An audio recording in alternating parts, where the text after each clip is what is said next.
ঘরের মধ্যে তেল উঠছে এগুলো। আপনার সন্তানকে আপনি সংস্কার দেন, তাহলে আমার ভিডিও বানিয়ে সার্থকতা লাভ হবে। আমরা সে পরিবেশে আমরা ছিলাম না, সে পরিবেশে আমরাও ছিলাম না। ভগবানের কৃপায় আমরা এই জায়গায় এসেছি। সত্যি ভগবানের কৃপায় আমি এই জায়গায় এসেছি।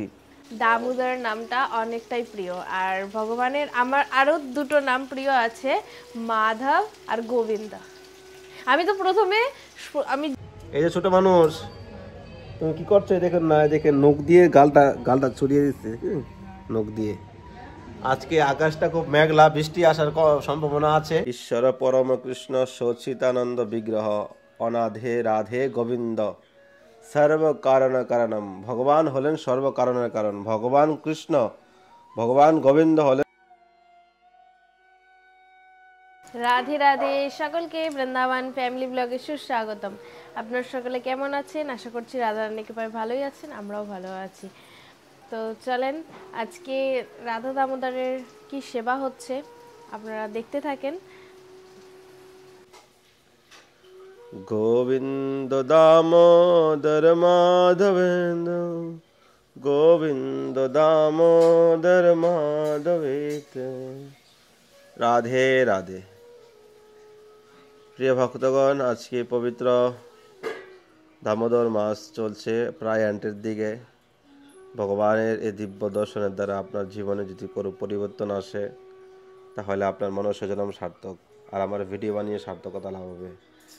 শ্রী রাধা রানী की जय, वृंदावन धाम की जय, आज के आनंद की जय, श्री गौरांग महाप्रभु की जय, गिरिराज धारण की जय, गोपाल जो की जय, यशोदा दामोदर भगवान की जय, राधा रानी की जय। हरे मुरारी हे नाथ नारायण वासुदेव, গোবিন্দ দামোদর মাধব। সুন্দর একটা দামোদর স্তুতি শুনছি। এই দেখুন, দামোদর স্তুতি শুনছি হেডফোন লাগিয়ে। এদিক দিয়ে আপনাদেরকে ভিডিও দেখাচ্ছি। এত সুন্দর, এত সুন্দর, এত সুন্দর মহিমা। মানে সংস্কৃতিতে বলছে, তারপরে হিন্দিতে আবার ট্রান্সলেট করছে। এত সুন্দর স্তুতি ভগবান দামোদরকে নিয়ে বলছে। আমাদের মা সীতা যখন সেই রাবণ তাকে উঠিয়ে নিয়ে চলে গেছে, তখন মা সীতা বলছে, হে দামোদর, হে গোবিন্দ, হে মাধব, হে রঘুনাথ, আমাকে রক্ষা করো। তো ভগবান কৃষ্ণ হলেন আদি পুরুষোত্তম, ঈশ্বর পরম কৃষ্ণ সচিতানন্দ বিগ্রহ অনাধে রাধে গোবিন্দ সর্ব কারণ কারণম। ভগবান হলেন সর্ব কারণের কারণ। ভগবান কৃষ্ণ, ভগবান গোবিন্দ হলেন ভগবান কৃষ্ণ, স্বয়ং ভগবান অনাদে রাধে গোবিন্দ। এই জগতে যত আপনি ভগবানের রূপ, ভগবানের অবতার দেখতে পাচ্ছেন, সব থেকে সবাই কিন্তু কৃষ্ণ থেকে গেছে। আমরা অনেকেই বলি ভগবান বিষ্ণু থেকে ভগবানের এই রূপ এসেছে, ভগবান বরাহ, ভগবান নৃসিংহ, রাম, কৃষ্ণ। কিন্তু আমরা যারা না জানে তারা এইসব বলে থাকে। ভগবান কৃষ্ণ থেকে সমস্ত রূপের সৃষ্টি। ভগবান রাম বলেন, ভগবান নৃসিংহ বলেন, ভগবান বিষ্ণু বলেন, ভগবান কৃষ্ণ থেকে গেছে। কিন্তু এই কলিকালে ভগবান কৃষ্ণ আর রাধারানী স্বয়ং মিলিত স্বরূপে এই কলিকালে গৌরাঙ্গ মহাপ্রভু রূপে এসেছে, স্বয়ংভূ। এবং ভগবান কৃষ্ণ স্বয়ংভূ ভগবান দাপর যুগে এসেছিলেন। কিন্তু ভগবানের যুগে যুগে অবতার এসেছে, কিন্তু ভগবান দু যুগে ভগবান স্বয়ং এসেছে। কিন্তু আপনারা ভাবেন যে ভগবান যুগে যুগে আসে, কিন্তু ভগবান সব যুগে আসে না। ভগবান কৃষ্ণ সব যুগে আসে না। ভগবান মহাপ্রভু সব যুগে আসে না। ভগবান রামচন্দ্র সব যুগে আসে না। ভগবান হলে অনন্ত কোটি ব্রহ্মাণ্ডের মালিক। অনন্ত কোটি ব্রহ্মাণ্ডের মধ্যে ভগবানের নিত্য লীলা চলতে আছে। কোনো জায়গাতে লীলা হচ্ছে, কৃষ্ণ লীলা হচ্ছে, কোনো জায়গায় রামলীলা হচ্ছে, কোথাও নৃসিংহ লীলা হচ্ছে, কোথাও ভরাওর উপরে লীলা হচ্ছে। অনন্ত কোটি ব্রহ্মাণ্ডের মালিক ভগবান। আমরা তো 4 মাথা ব্রহ্মাণ্ডের বিরাজমান রয়েছি, কিন্তু তার মতো কত 10 মাথা, 20 মাথা, 50 মাথা, 100 মাথা ব্রহ্মা রয়েছে। তো সেই ব্রহ্মাণ্ডে ভগবান অনন্ত লীলা চলছে। কিন্তু আমরা সেই এত দূর আমরা যাওয়ার চিন্তা করার দরকার নেই। ভগবানের নাম, ভগবানের ধ্যান, ভগবানের ভজন করে যান, ভগবানের কৃপায় একদিন ভগবানের ধাম লাভ করতে পারবেন। আর এই ধামের মধ্যে না ঠান্ডা, না গরম, না কষ্ট, না দুঃখ, আনন্দ পুরুষোত্তম ভগবানের চরণে আপনি আনন্দ বিহার করবেন। এই জগতের যে কষ্ট আর ওই জগতে আনন্দই আনন্দ। ওই জগৎটায় আনন্দ দিয়ে সৃষ্টি ভগবানের ধাম, ওখানে শুধু আনন্দ লাগবে, মনের মধ্যে কোনো অশান্তি ফিল রোগ বিমারি থাকবে না। আমরা ভাবছি যে ভগবানকে ছাড়া এই জগতে আমরা সুখ বিলাস করছি, কিন্তু প্রকৃতভাবে সেটা সুখ নয়, সেটা দুঃখের কারণ। যত সুখের চিন্তা আপনি করবেন এই জগতে থেকে, সেটা আপনার জীবনে দুঃখের কারণ হয়ে থাকবে। রোগ ব্যাধিতে, ঘরের মধ্যে ঝগড়া ঝাঁটি, মানে কলস, এইরকম প্রবলেমের মুখোমুখি আমাদের সমাজ হয়ে আসছে। কিন্তু যত আপনি সুখের চিন্তা করছেন কৃষ্ণকে ভুলে, তত আপনি দুঃখের কারণ হচ্ছেন। ভগবানের চরণ হলো অনন্ত সুখ। আপনি এই ভগবানের চরণ ছেড়ে আপনার নিজের সুখের, ইন্দ্রিয় সুখের চিন্তা করছেন, আপনার মতো মূর্খ এই জগতে আর হয়তো কেউ নেই। জড় বিদ্যার দ্বারাই ভগবানকে বোঝা যায় না। ভগবানের প্রতি প্রেম প্রীতি আধ্যাত্মিক জগতে জানা উচিত, তাহলে আমরা ভগবানের নিকটে পৌঁছাতে পারবো। আর ভগবান জ্ঞানী, অহংকারী, তাদের কাছে ভগবান ধরা দেয় না। ভগবান ভক্তর, যে ভক্তের হৃদয়ে ভগবানের প্রেম আছে, প্রীতি আছে, প্রেমে ভক্তিতে ভগবান বাধা হয়ে যায়। এই জন্য ভগবানের প্রতি প্রেম প্রীতি এবং ভালোবাসুন ভগবানকে, তাহলে ভগবানের আপনাকে কাছে টেনে নিয়ে আসবে। রাধে রাধে।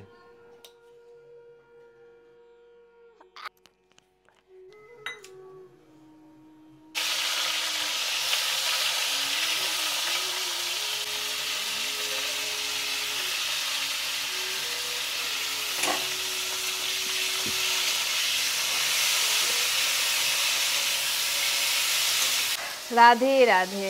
তো সকলে কেমন আছেন? আশা করছি রাধারানীর কৃপায় ভালোই আছেন, আমরাও অনেক অনেক ভালো রয়েছি।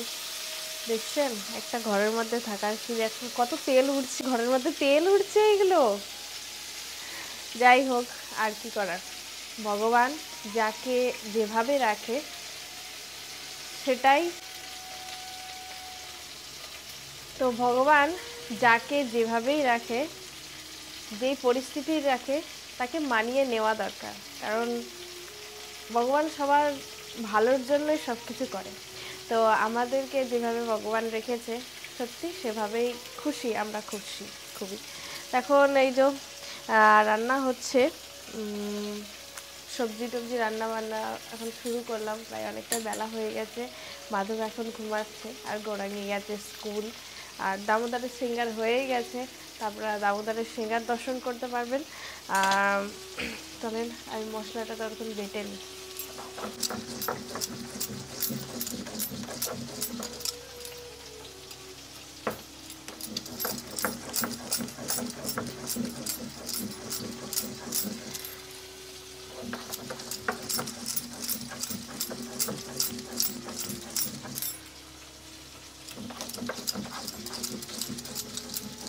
ভগবানের কোন নামটা প্রিয় তোমার কাছে?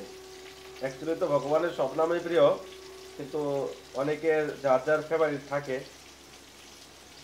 আমার প্রিয় দামোদর, দামোদর নামটা অনেকটাই প্রিয়। আর ভগবানের আমার আরও দুটো নাম প্রিয় আছে, মাধব আর গোবিন্দ।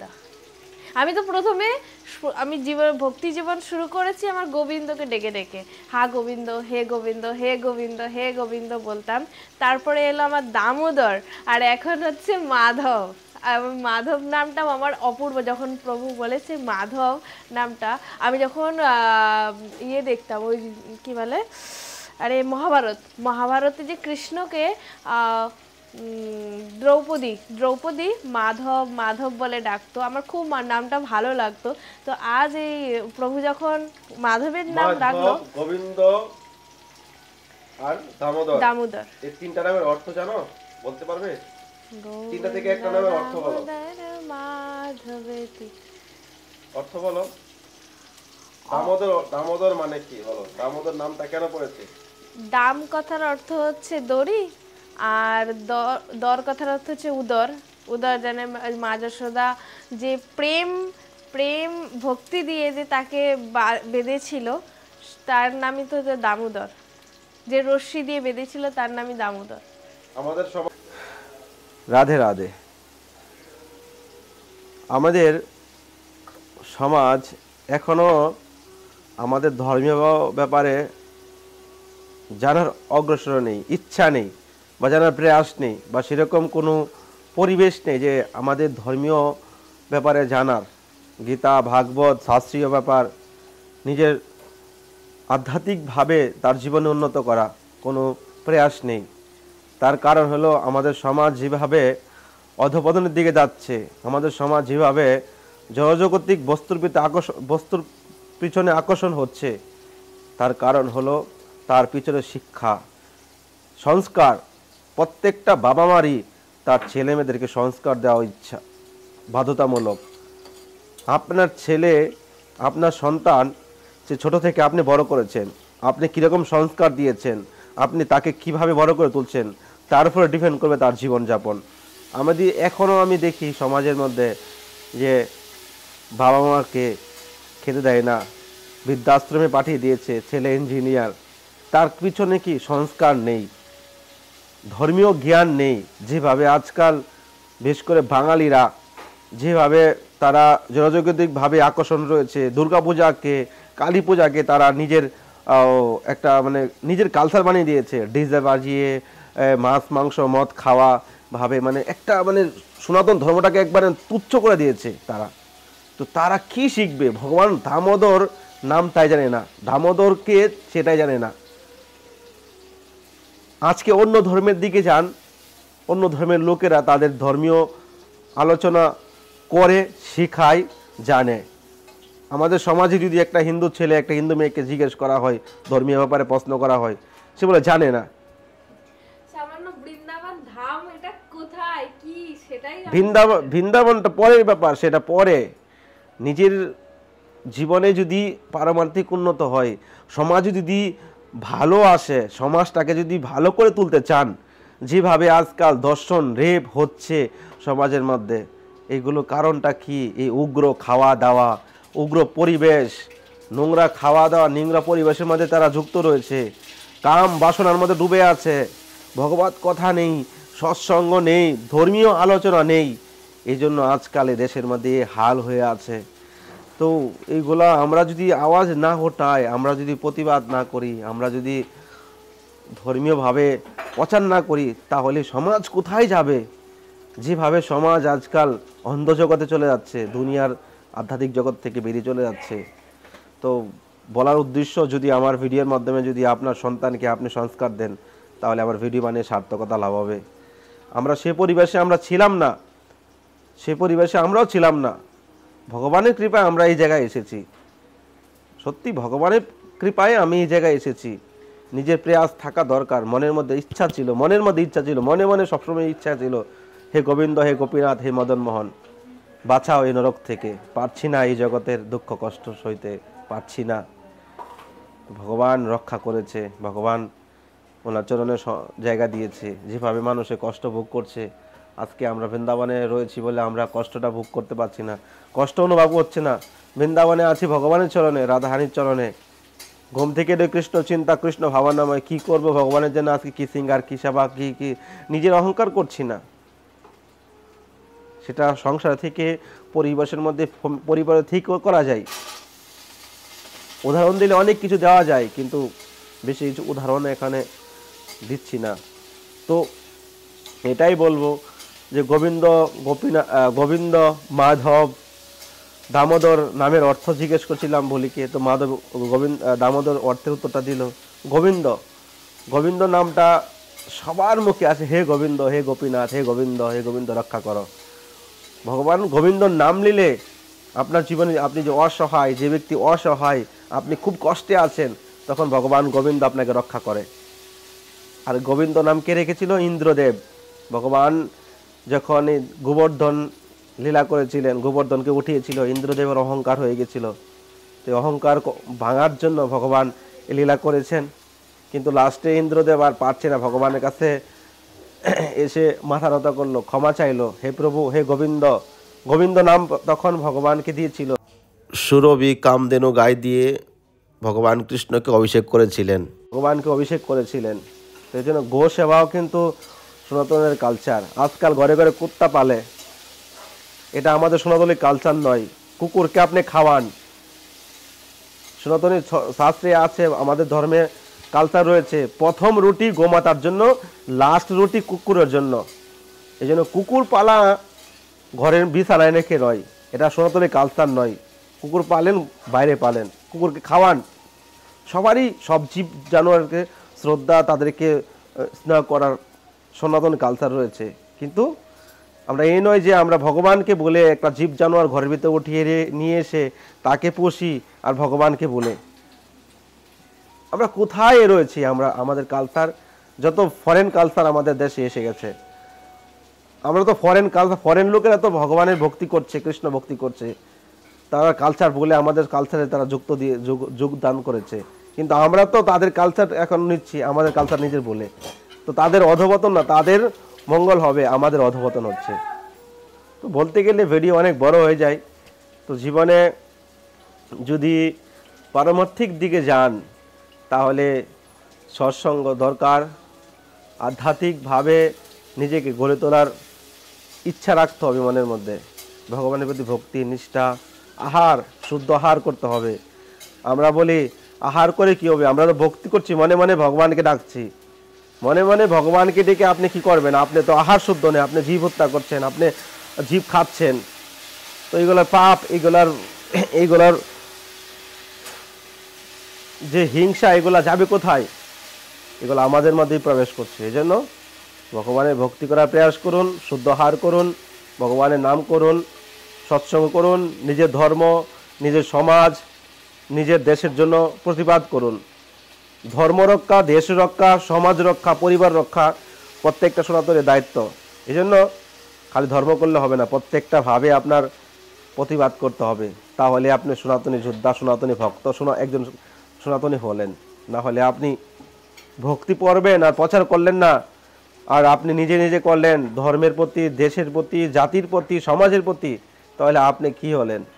আপনি তো স্বার্থপর ভক্ত হয়ে গেলেন। এই জন্য সমাজ, চারদিকের সমাজকে আপনার জাগরণ করতে হবে। এই যে ছোট মানুষগুলো কোলে বসে আছে, একটা স্কুলে এসে দাঁড়িয়ে আছে এখানে, ঘরে ভোগ লাগছে বলে, আর একটা এখানে এসে আমার কোলে বসে আছে। এই যে ছোট মানুষ, তুমি কি করছো? দেখেন না, দেখেন নখ দিয়ে গালটা ছড়িয়ে দিচ্ছে, নখ দিয়ে। আজকে আকাশটা খুব মেঘলা, বৃষ্টি আসার সম্ভাবনা আছে। আমি তো নেটে দেখছিলাম বৃষ্টি আসবে, ভাব করছে, কিন্তু আকাশ মেঘলা, এখনো বৃষ্টি আসেনি। তো দাঁড়াও, এখন ভোগ লাগছে, আমরা এখন বাইরে বসে আছি। হ্যাঁ মাধব, তুমি কি বলছো? মাধব এখন একটা কিছু শিখে নিচ্ছে, এটা আমি পরে আপনাদেরকে জানাবো, এখন বলবো না ভিডিওতে। হারিবো, এটা মানে আমার খুবই অসুবিধার কারণ, এখন সুবিধার কারণ পরে বলা যাবে। তো আজকে এখানে এন্ড করছি ভিডিওটা। ভোগ টুক